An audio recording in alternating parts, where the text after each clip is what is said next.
우리 한 2주 동안 우리 기도하고 계속 관심을 갖는 중에 아프리카 그 케냐 현장에 그 기능과 또 이 심리치료, 교육 이런 자재들을 가지고 헌신하고 어제 보니까 늦게 돌아오셔서 아마 뭐 케냐하고 우리나라 여기가 한 8시간 시차가 나죠 아마? 6시간인가요? 그런 것 같으면 시간이 몇 시입니까? 한 새벽 5시쯤 되겠죠. 이제 일어나는 그런 시간인 줄 아는데, 그런데 아프리카에는 한 60개 나라가 있는데 케냐는 그래도 우리나라에서 가까워요. 동부 아프리카니까. 그런데 오늘 보니까 갑자기 우리 서부 아프리카에 계시는 시에라레온 우리 선교사님과 선교사 사모님이 오늘 같이 예배를 참석해서 오늘 들어오니까 아프리카 고소한 커피 냄새가 안 나던가요? 그래서 오늘 그 아프리카 동부 지역 케냐에 우리 헌신하고 돌아오고 또 서부에 사역에 계시는 우리 선교사님가 한 6개월 동안 와서 몸도 치료하고 이런 이제 가운데 아마 다음 주쯤에 귀국하게 되는데 갑자기 오셔서 감사를 드리고 오늘 예배하는 가운데 온 지구촌에 있는 하나님의 사람들의 예배를 하나님 받으시겠는구나 하는 그런 마음을 갖고 대한민국 남단에 있는 이 진해 지역이지만 전 지구 반대편을 우리 마음에 품고 예배하는 그런 귀한 시간인데 사회 간다고 수고한 우리 김동기 집사님, 김효주 집사님 가정에 그 수고와 또 우리 또 다시 다음 주에 또 선교지에 임하게 되는 또 이순복 선교사님 내외 모든 일에 수고와 하나님 영광의 박수를 한번 돌리도록 하겠습니다.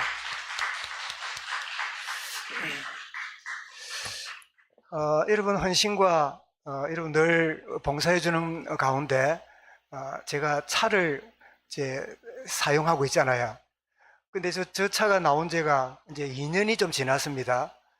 2년 전에 이제 코로나 그 치료받고 있는 그런 중에 차가 나와서 타고 있는데, 근데 저는 저 차에 무슨 기능이 있는지를 잘 모르고 타고 있었어요.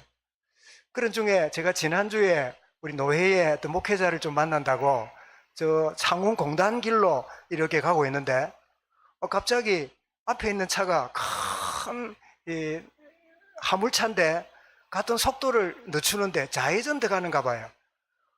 그래서 아차 하는 순간인데 이 차에서 뭔가 소리가 다 나는데요. 그 경고음이 울리는 거예요. 막 그냥 발아가는 소리가 나요. 얼마나 내가 놀랬던지요. 그래서 보니까 차가 바로 한 5m 이내에 여차하면 그냥 그 앞에 있는 트럭 뒷차를 받아야 될 그런 상황이 벌어진 거예요. 이야, 몸에 있는 막 털이 바짝 다 서는 거지요.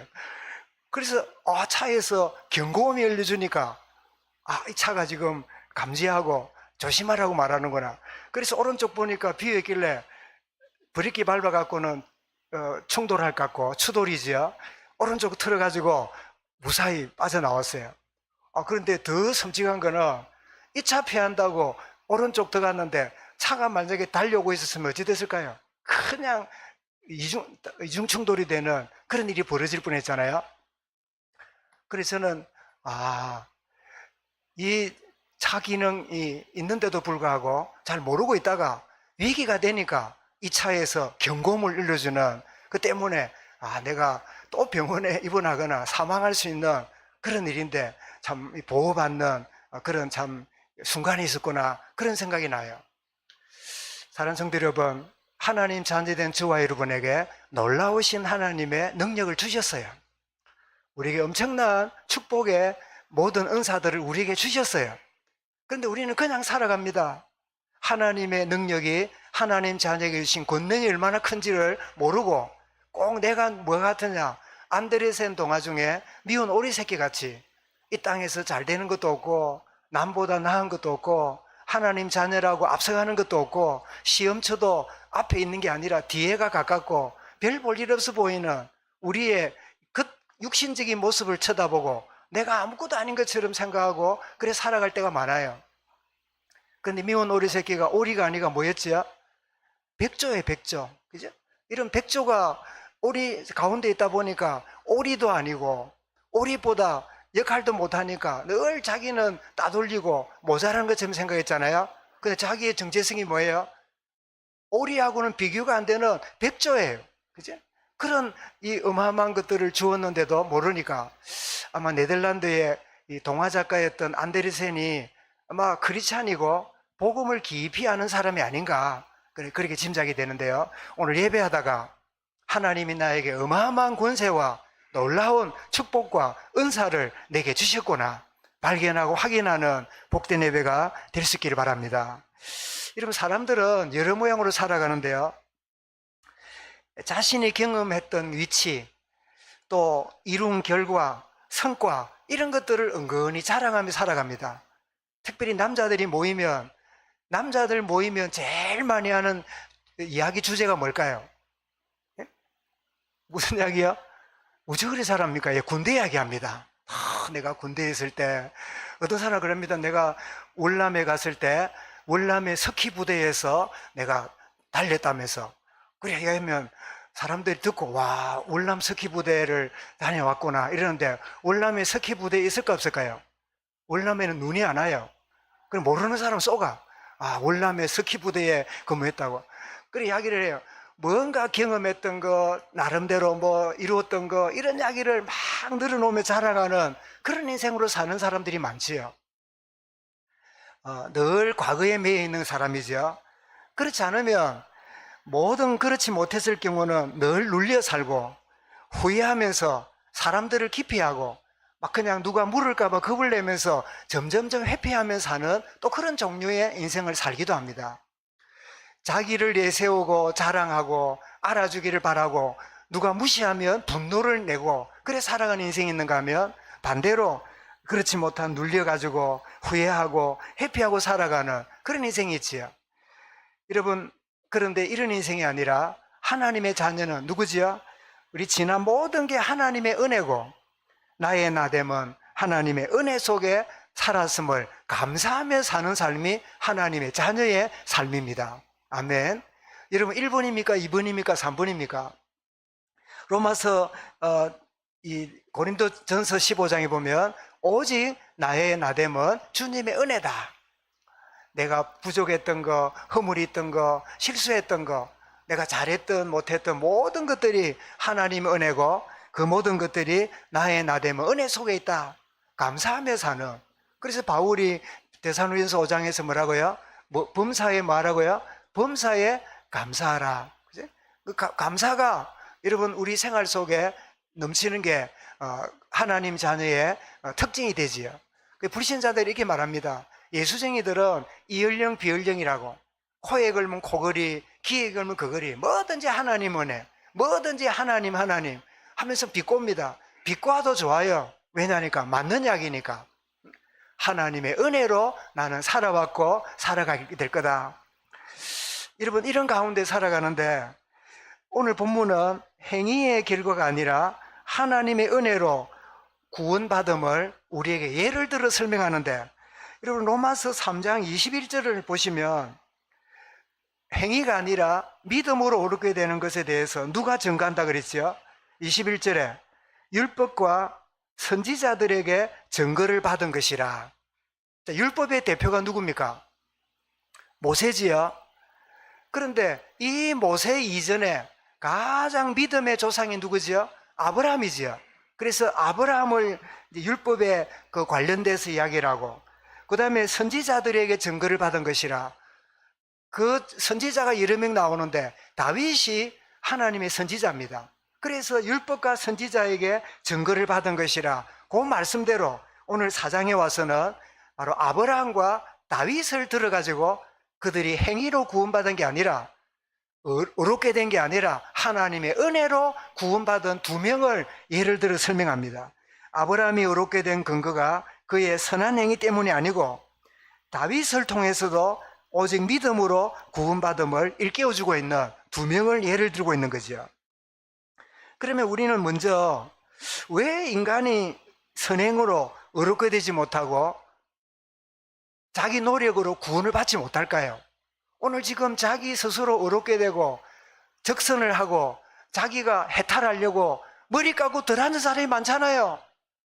아마 우리 대한민국만 해도 수많은 사람이 지금도 절간에서 목탁을 두드리고 머리에 뭘 덮어쓰고 이 수도원에 들어가서 그런 사람들이 많잖아요.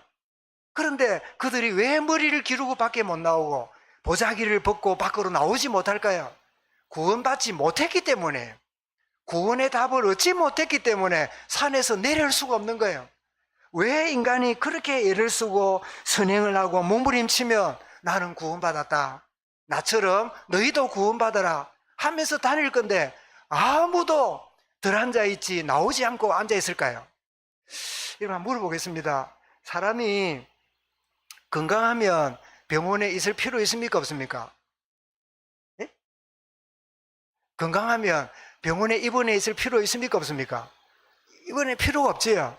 그런데도 병원에 근무하는 사람이 있어요. 누굴까요? 의사, 간호사하고 직원들입니다. 고치기 위해서 있는 환자가 있는가 하면 이들을 고치는 데 도와주는 뭐가 있죠? 의료진들이 있는 거지요. 그죠? 정말 그들이 빠져나오지 못하는 것은 구원의 길을 찾지 못했기 때문이죠. 왜 그럴까요? 그것은 스스로 해결할 수 없는 치명적인 인간의 숙제와 운명을 가지고 있기 때문에요. 그게 뭐죠? 창세기 3장 문제입니다. 여러분, 창세기 3장 이러면 세 가지가 나오지요. 우리 안교인 성도하고 세례교육할 때 세 가지를 강조했는데 기억하려면 모르겠다. 안교인 씨, 우리 인간이 가진 치명적인 숙제 첫 번째가 뭐예요? 하나님을 떠나 있다. 맞죠? 기억나죠? 두 번째는 뭐죠? 왜 떠났습니까? 뭐 때문에요? 죄 때문에지요. 그래, 인간은 죄 때문에 지옥 가야 된다. 세 번째는 무엇을 문제 갖고 있습니까? 인간은 하나님 떠나고 죄 가운데 있으면서 누구 종이 됐죠? 사단 마귀의 종이 됐단 말이에요. 요 세 가지 치명적인 숙제를, 운명을 스스로 해결할 수가 없어요. 그래서 아무리 의를 쌓고 노력해도 구원받을 수가 없는 거예요. 하나님을 떠나서 사단에게 매여가지고 죄악 가운데 살아가는 인간이, 야, 저 사람 착하다, 야, 저 사람 의롭다, 의인상을 줘야 된다, 그러면서 조금 비교가 되기도 합니다. 그러나 인간의 내면을 에레미야는 17장 9절에서 뭐라고요? 만물보다 부패한 것이 뭐라고요? 인간의 마음이라. 여러분, 사람이 착해 보이고 사람이 의롭게 보이죠? 상황만 되면요, 인간은 여지없는 죄인으로 살아가요. 여러분, 그런 이야기 아시죠? 성화를 그리는데 예수님의, 다른 그림은 다 그리는데 예수님의 얼굴을 그려야 될 대상을 찾고 다니다가 어느 교회를 갔더니 찬양대에서 찬양하는 남자 대원을 보니까요, 너무 인상이 좋고 너무나 성숙해서 그 사람을 모델로 데려가지고 예수님의 얼굴을 그리는데 모델로 썼대요. 그런데 마지막 인물이 하나 남았어요. 그게 누구냐? 가룟 유다 얼굴이에요. 가룟 유다 얼굴을 어디서 찾을까? 어디 갔을까요? 1번 교회 갔다, 2번 시장에 갔다, 3번 술집에 갔다. 어디 갔을까요? 가장 얼굴이 인상이 안 좋은 사람 찾아야 되겠죠. 그래서 교회 가면 그런 사람 없을 테니까 두루두루 찾는데, 참 인간 시궁창같이 마약에 찌들리고 그런 가운데 있는 어떤 사람들이 있는데 막 머리끝부터 발끝까지 막 냄새도 나고 흉악해서 볼 수가 없더래요. 그래서 이 화가가, 야, 드디어 저 모델을 찾았다. 그래가지고 불러가지고는 당신한테 내가 일정한 금액을 줄 테니까 나의 그림의 모델이 좀 돼달라고. 그래서 무슨 모델입니까? 이러니까 내가 성화를 그리는데 예수님의 얼굴은 그렸는데 가룟 유다 얼굴을 그려 넣어야 되는데 그 모델이 없어서 찾다가 당신이 딱 해당될 것 같아서 그렇게 내가 당신을 택했다고. 그러니까 이 사람이 그 화가 얼굴을 뚫어보면서 한참 있더니 한 말이 있어요. 뭐라 했을까요? 화가 선생님, 저를 모르시겠습니까? 우리 당신을 내가 어떻게 합니까? 저를 모르시겠습니까? 그래, 이제 이상한 생각이 들어서, 아니, 언제 당신이 내 그림의 대상이 된 적 있습니까? 이래 물어보니까 뭐라 그럽니까? 예, 제가 찬양대에 앉아서 인상 좋다고 예수님의 모델 된 그 인간이 납니다. 주님을 인격적으로 만나지 못하고 종교생활 하다가 심각한 제약에 빠져서 있는 그런 그 대상이, 가룟 유다 대상이 바로 거기에 있더라는 거예요. 좋은 예지요. 여러분, 인간은 아무리 선해 보이고 의로워 보여도요, 조건만 되면요, 그렇게 악할 수 없는 게 인간의 모습이에요. 물과 성령으로 거듭나지 아니하면 하나님 나라에 갈 수도 없느니라. 우리 노력으로는 몸부림쳐 가지고는 안 된단 말이지요. 인간의 마음은 만물보다 부패한 것이 뭐라고요? 인간의 마음이다. 그래서 종교적 노력이나 수행, 금욕으로는 해결받지 못하는, 그래서 3장 20절에 뭐라고 말했습니까? 율법으로는 죄를 깨달음이라.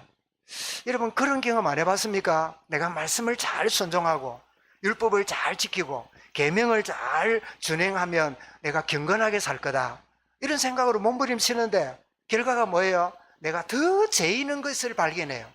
내가 더 허물이 많다는 것을요, 율법 앞에 가면 더 발견하게 돼요. 율법은 우리에게 제 문제를 해결하는 게 아니라 내가 죄인임을 드러내는 거울 같아요. 내가 얼마나 부족하고 얼마나 은밀한 동기를 갖고 있는가가 드러나는 그런 그 역할이지요. 그래서 사도행전 4장 12절에 뭐라고요? 다른 이로서는 구원받을 수 없다. 어떤 행위, 어떤 노력, 어떤 지도자가 구원 주지 못한다. 다른 이로서는 구원받을 수 없나니 천하인간의 다른 이름을 우리에게 주신 적이 없느니라. 그분이 누굽니까? 요한 14장 6절에 누가 말했지요? 내가 길이요 진리요 생명이니 나로 말미암지 않고는 아버지께로 올 자가 없느니라. 오직 주님이 나를 구원의 축복을 주고 하나님께로 인도하신다, 그 말씀이지요. 자, 이런 인간에게, 아무리 선행하고 노력해도 구원에 이르지 못하는 이런 인간에게 하나님은 긍휼과 사랑으로 다가오셔서 우리에게 구원의 길을 열어주셨어요. 할렐루야. 하나님이 우리에게 구원의 길을 열어주셨어요.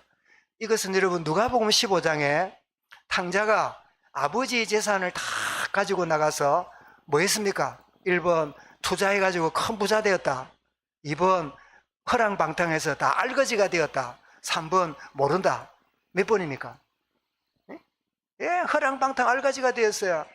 그래서는 집으로 돌아옵니다.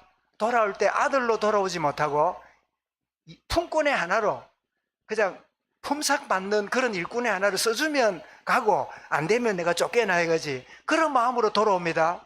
그런데 아버지는 그런 아들을 보고 뭐라 그래요?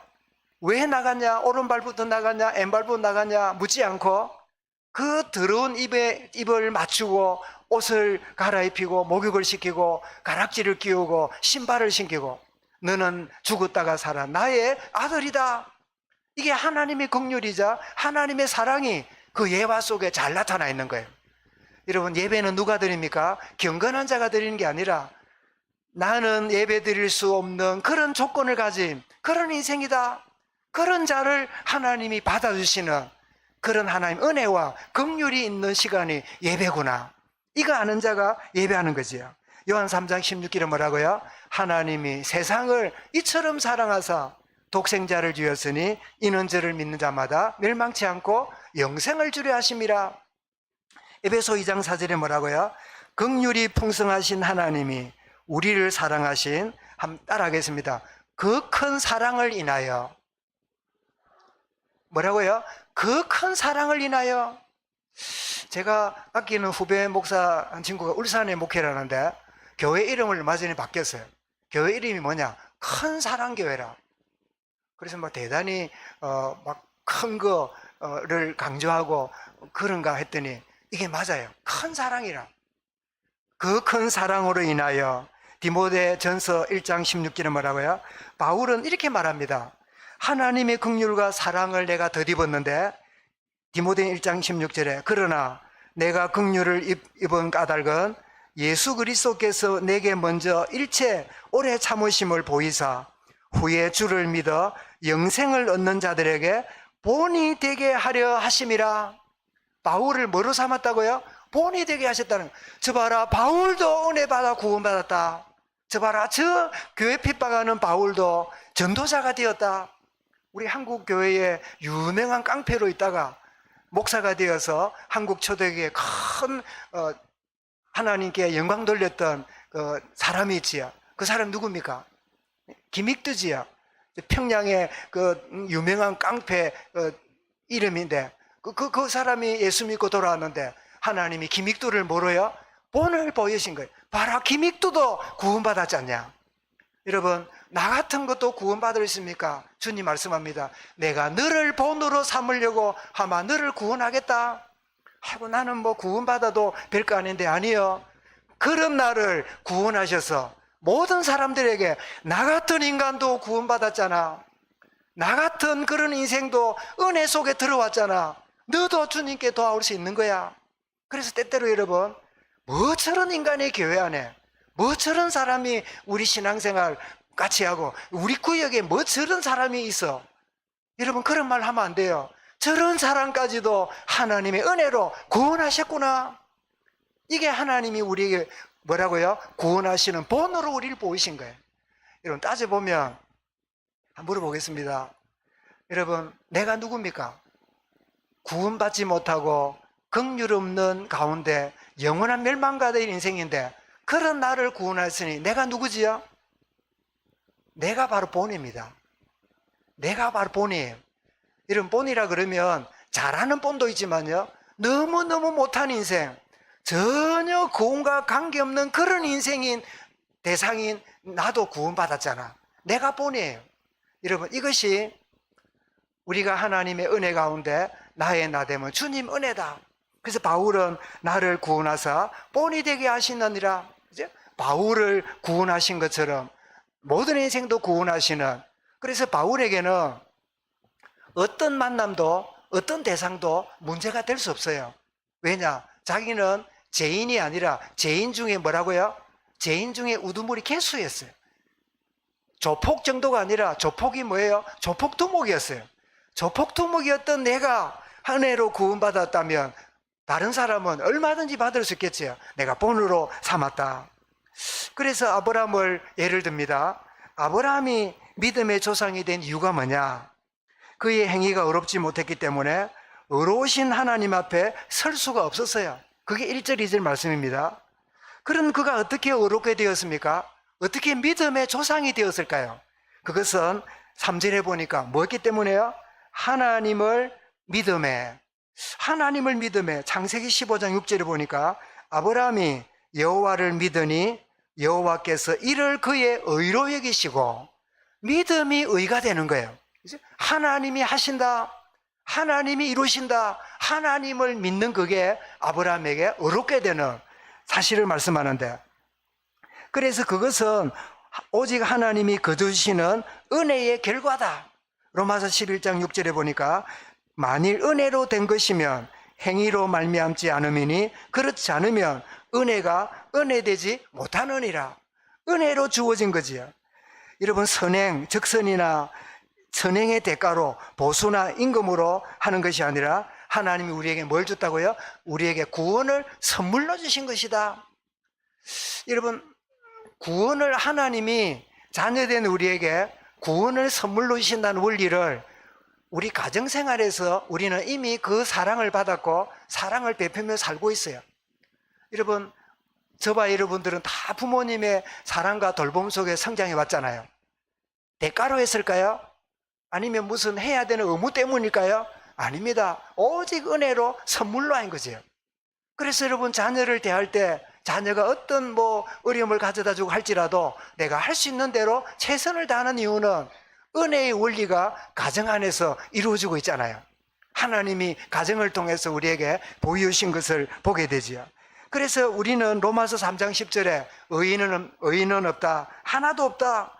23절에 의인이 없는 정도가 아니라 뭐지요? 모든 인간이 하나님을 떠나서, 영광을 떠나서 죄 가운데 있다. 이렇게 매여 있는 저와 여러분에게도 은혜와 구원으로 우리에게 선물을 가져다 주시는, 은혜와 구원의 선물을 가져주시는 이 축복이 우리에게 주어졌다는 거예요. 누구 예를 들어서요?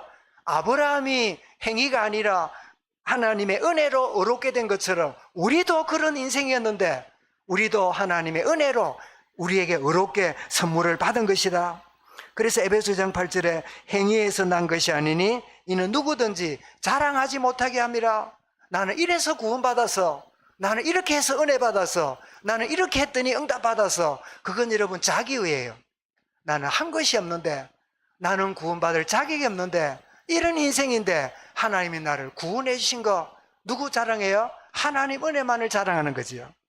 그런데 문제는 한 가지가 있습니다. 이 하나님의 은혜가, 선물이 믿음으로 받아들이는 자에게 해당됩니다.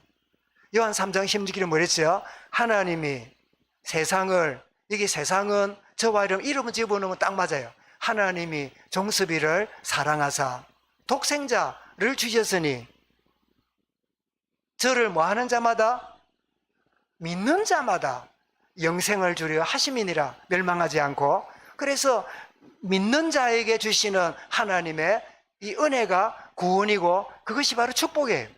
이런 믿어지는 축복이 저와 여러분이 넘쳐나시기 바랍니다. 이런 믿어지는 거, 어떤 사람은 이런 고민을 갖습니다. 목사님, 저는 교회를 10년을 다녔는데 알기는 아는데 안 믿어진대요. 내가 분명히 성경 퀴즈 하면요 거의 1등을 해요. 창세기부터 요한계시록까지 어디 붙었는가를 다 알아요. 남들이 잘 모르는 단어까지도요 이해를 해요. 심지어 신학자들이 아는 굉장히 어려운 그까지도 알아요. 그런데 문제는 뭐냐? 안 믿어지는 거야. 그래서 여러분, 에베소 여러분 3장 1절에 뭐라고요? 아는 것과 믿는 것이 뭐가 돼요? 하나가 돼요. 이거 누굴까요? 이거는 이성으로 안 됩니다. 우리의 지식으로 안 됩니다. 하나님의 성령으로 돼야 돼요. 혹시 여러분 가운데 그런 분이 있거든. 주여 믿어지게 해 주옵소서. 기도하기 전에 하나님의 성령이여 나에게 거듭나게 하사 믿음의 자리로 나를 인도해 주옵소서. 이런 기도할 수 있길 바랍니다. 믿어지는 주의 은혜, 알고 있는 것이 아니라 믿어지는. 저도 자주 말씀드리지만 고등학교 2학년 때까지 어릴 때부터, 젖먹이 때부터 교회를 나갔으니까 뭐 어지간한 거 다 할 거 아니에요. 나는 그게 아는 것이 믿는 줄 알았어요. 나는 알고 있는 그것이 믿음인 줄 알았어요. 알고 보니까 믿음이 아니라 지식이라. 여전히 이성의 수준에 머물러 있는, 여전히 지식의 수준에 머물러 있는 저였는데, 부활의 주께서 내게 임하심으로, 성령이 내게 임하심으로 그게 믿어지는 거예요. 이런 믿어져야 그게요 내게 영향을 주기 시작합니다. 이상하다. 나는 다 아는데, 그런데 왜 기도해도 안 되고, 나는 다 아는데 왜 변화가 안 일어나고, 왜 내게 이런 역사가 없을까?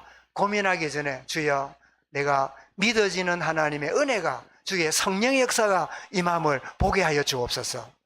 이런 여러분 축복을 누리시길 바랍니다. 믿어지는 자에게 주시는 축복이에요. 그러면서 세 번째로 다윗도 이 사실을 깨달았다고 바울이 인용합니다. 자, 바울은 시편 32편을 보면요, 허물과 죄에 빠져서 비통한 가운데 있는 바울을, 우리 다윗을 보게 됩니다. 시편 32편 3절 4절 보면요, 내가 입을 열지 아니할 때에 종일 신음함으로 내 뼈가 새하였도다. 주의 손이 주야로 나를 누르시오니 내 진액이 빠져서 여름 가뭄에 마른같이 되었나이다. 여러분, 혹시나 여러분들의 그 신념을 가지고, 여러분 가지고 있는 고집 때문에 뼈가 마르는 고통 가운데 있다면 주님 앞에 항복하시기 바랍니다. 나의 뜻대로, 내 의지대로 안 되는 것 때문에 인생이 너무 힘들어하고 있는 그런 여러분 인생, 저도 그런 시간들을 가져보았어요. 때로는 하나님을 원망하고, 왜 원하는 대로 이루어지지 않고 원하는 대로 안 되고 원치 않는 것만 자꾸 주어집니까? 그렇게 막 하나님께 대항하던 때도 있었어요. 근데 여러분, 하나님께 항복하는 순간에요, 인생이 그때부터 해답을 얻기 시작해요. 다윗이 이런 같은 데 빠졌습니다. 그러다가 32장 1, 2절에서 이렇게 말합니다. 허물의 사함을 받고 자신의 죄가 가려진 자는 복이 있도다. 마음에 간사함이 없고 여호와께 정죄를 당하지 아니하는 자는 복이 있도다. 왜? 하나님께 항복했으니까. 여러분, 우리는 회개라는 말을 하는데요, 회개는 하나님께 영적으로 항복하는 시간입니다. 항복하지 않으면 회개가 안 돼요. 회개가 안 된단 말은 내 생각이 옳다는, 내 기준이 옳다는, 나의 신념이 틀리지 않았다는 교만의 표현이거든요. 그래서 회개란 말은 자기를 내려놓는 항복의 시간이에요. 여러분, 항복하면 사는 거예요. 여러분, 우리 저녁 기도회에 에레미야서를 오랫동안 쭉 어제까지 보았잖아요. 거기 보면 그 바벨론 왕이 쳐들어와 가지고 이 에레미야도 시드기야도 잡아서 바벨론으로 끌어갑니다. 끌어가는 중에 그 바벨론 왕이 뭐라고 말하냐니까, 에레미야 너가 바벨론 나라가 쳐들어오면 항복하면 살려줄 것이라고 말씀했는데 그들이 항복하지 않으므로 끌려간다, 그런 이야기를 해요. 그래서 말씀의 제목 이름 기억납니까? 항복의 영적 비밀. 항복해야 돼요. 여러분, 하나님께 항복하면 인생의 답이 열립니다.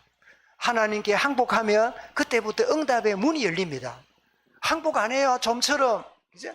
우리 아이들 중에도 그런 성격이 있지요. 아버지하고 아들이 성격이 똑같아. 절대 인정 안 해. 인정 안 하는 아버지는 인정받으려고 잠을 못 자. 그 둘이가 붙어서. 그런 가정이 있을까 없을까요? 꽤 많습니다. 예? 너그 집만 있는 게 아니다. 그런 집들이 많아요. 예? 그런 아버지와 그런 자식이 맞짱을 뜨니까 둘 다 불행해요. 항복해야 돼요. 하나님 앞에 항복하면 그때부터 한 명만 무너지면 나머지가 다 열려요. 이 축복을 우리에게 주시는데, 그래서 5절에 가서 다윗이 이런 깨달음을 갖습니다. 시편 32편 5절입니다. 내가 이러기를 내 허물을 여호와께 자복하리라 하고 주께 내 죄를 아뢰고 내 죄악을 숨기지 아니하였더니 고 주께서 내 죄악을 사하셨나이다. 이게 무슨 죄입니까? 바세바를 범하는 죄였지요. 인구를 점검하라고 하는 교만의 죄였지요. 다윗도 허물이 많았어요. 그래서 여름 가뭄에 마른 땅처럼 쩍쩍 갈라졌는데 자백했더니 하나님의 은혜가 임함. 이것을 인용하면서 그가 재용서받고 재용서받음에 대한 감격과 감사가 어떻냐? 6절부터 8절이 그 내용입니다. 뭐라고 말하지요? 일한 것도 없는데 그냥 준다면 그는 대가요, 임금이 아니라 그것은 뭡니까? 은혜요, 선물이라는 거예요. 아무것도 한 것도 없는데, 한 것은 지은 죄밖에 없는데 하나님이 자기 아들의 십자가로 말미암아 나를 용서하시고 그렇게 의인으로 만드신 이 감격과 감사, 죄를 알지도 못하는 이를 우리를 대신하여 속죄 제물이 되어서 우리를 의롭게 하시는 이 은혜를 아브라함이 누렸고 또 누가 누렸다고요? 다윗이 누렸음을 예를 들고 있는 거예요. 그래서 고린도서 5장 21절을 보면 바로 우리의 죄를 알지는 못한 이에게 죄를 덮어씌워서 속죄 제물로 우리를 의롭게 했다, 그 말씀하고 있지요. 그래서 여러분, 이들은 아브라함이나 다윗은 우리에게 불의한 자가 어떻게 샘플들, 본이 되어서 우리에게 다가온다. 그게 9절부터 12절 말씀입니다. 여러분, 누가복음 19장에는 삭개오 이야기가 나오죠. 삭개오가 예수님이 지나간다고 할 때 나무에 올라갔다가 그 예수님이 나무에 오시더니 쳐다보고는 삭개오야 내려오너라. 오늘 내가 너희 집에 유하에 되리라. 그래서 삭개오가 뛰어내려가지고 예수님을 집에 모십니다. 그때 집에 가서 예수님이 이렇게 선포합니다. 예수께서 이르시되 오늘 구원이 이 집에 이르렀으니 이 사람도 아브라함의 자손이로다. 이 말은 아브라함처럼 은혜로 의롭게 된 것처럼 너 삭개오도 은혜로 의롭게 되었다, 그 선포예요. 그래서 이어서 나오는 말씀이 누가복음 19장 10절 기억하지요? 인자가 온 것은 잃어버린 자를 찾아 구원하려 함이로다, 이렇게 말씀하고 있잖아요. 여러분, 그렇다면 구원받은 복음의 사람이 내세울 게 뭘까요? 뭐를 내세우고 뭐를 자랑하며 살아갈까요? 여러분, 성경은 우리에게 말씀합니다. 첫 번째는 자신이 가진 연약과 부족을 인정하는 인생을 살아갑니다. 이것이 바로 구원받은 자의 특징이에요. 아멘. 그래서 여러분, 고린도후서 12장 9절 10절 말씀 보겠습니다. 같이 읽어보겠습니다. 시작. 나에게 이르시기를 내 은혜가 내게 족하도다. 이는 내 능력이 약한 데서 온전하여 짐이라 하신지라. 그러므로 도리어 크게 기뻐함으로 나의 여러 약한 것들에 대하여 자랑하리니 그리스도의 능력이 내게 머물게 함이라. 뭘 자랑한다고요? 그리스도인들은, 구원받은 자는요, 자기의 부족을 여러분 변명 안 합니다. 내 부족을 인정합니다. 내 연약을 드러내는 것을 두려워하지 않습니다. 그리고 10절을 보겠습니다. 시작. 그러므로 내가 그리스도를 위하여 약한 것들과 능력과 궁핍과 박해와 공고를 기뻐하노니 이는 내가 약한 그때의 강함이니라.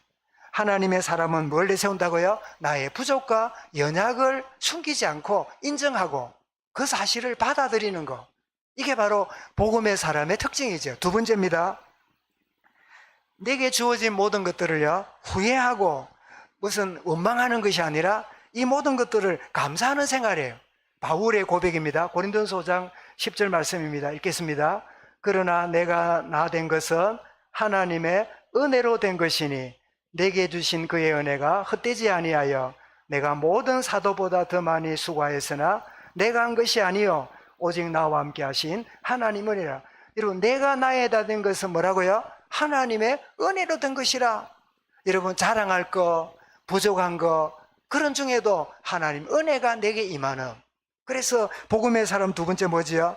내가 왜 그랬을까? 그 사람이 내게 왜 그렇게 나를 아프게 했을까? 그런 후회가 아니라 이 모든 게 하나님 은혜다.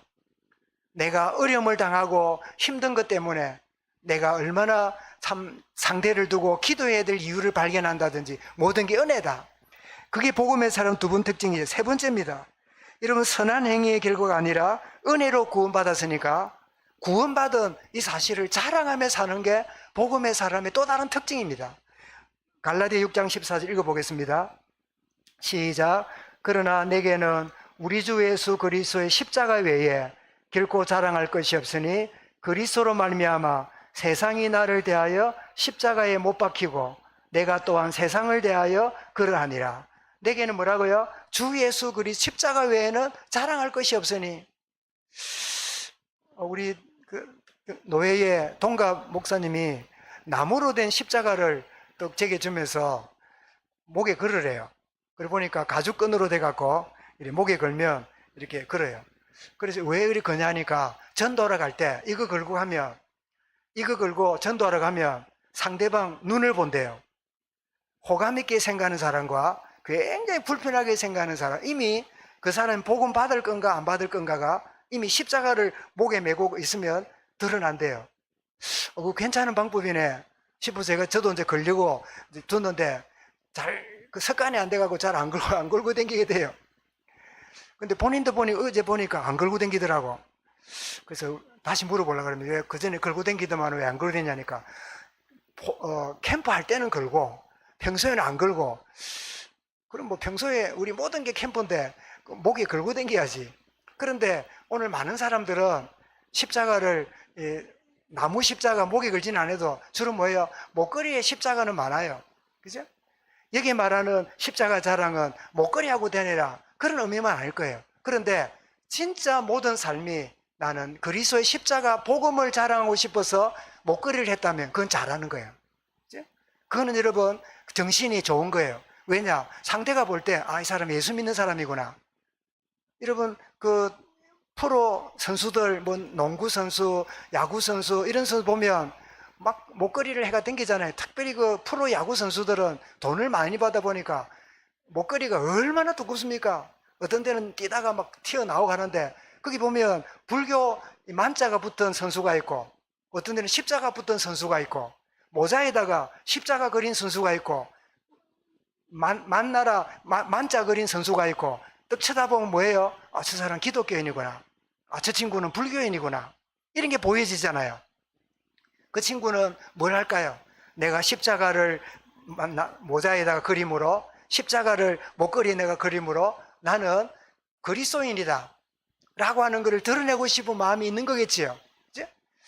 여기 말하는 십자가는 목걸이를 하든 안 하든 간에 나의 모든 삶의 자랑이 내세우는 게 뭐지요? 예수의 십자가. 나는 불의하고 공로가 없지만 은혜로 구원받은 이 비밀을 내가 누리고 있다면 저 사람이 저렇게 구원받고 저 사람이 저렇게 평안한 이유는 행함이 아니라 은혜로 구원받았구나.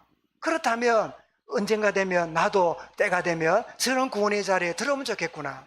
우리 만남 속에서 우리는 나도 모르게 뭔가를 드러내고 삽니다. 오늘 말씀 제목이지요. 나는 무엇을 내세우고 사는가?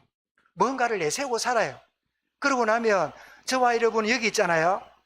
나를 아는 사람들이 내 이미지를 기억해요. 그 사람은 그런 거를 드러내고 살더라. 그 사람은 저런 거를 자랑하고 살더라. 그 사람은 이런 모습으로 살고 있어. 우리는 우리도 모르게 그리스도의 향기입니다. 정말 향기를 드러내고 나는 무엇을 내세우고 사는가? 주님, 그리스도의 향기로 살아가는, 그래서 십자가를 자랑하는 복된 하루하루 되어지도록 이 한 주간도 주관하시고 저를 인도하여 주옵소서. 이런 승리하시기를 주 이름으로 축원합니다.